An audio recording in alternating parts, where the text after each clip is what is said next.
de fugir d'aquí!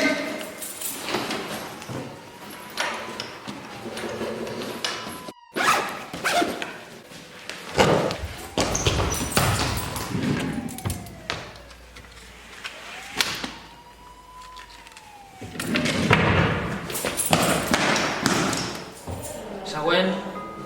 El DNI. Salida del vuelo Iberia Següent, sisplau. 63 con destino Madrid.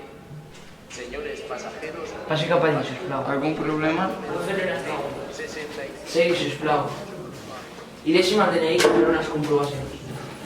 Gràcies.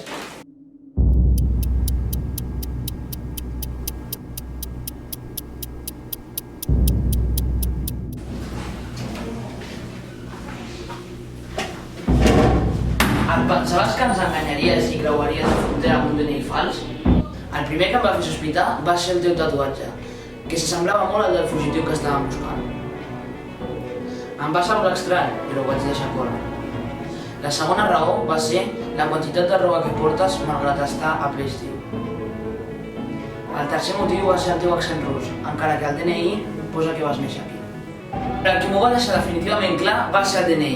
La falsificació era pràcticament indetectable, però amb un gran error: la lletra. La lletra és un dígit de control i hi ha un algoritme per trobar-la. T'ho explicaré. Primer, dividim el número entre 23.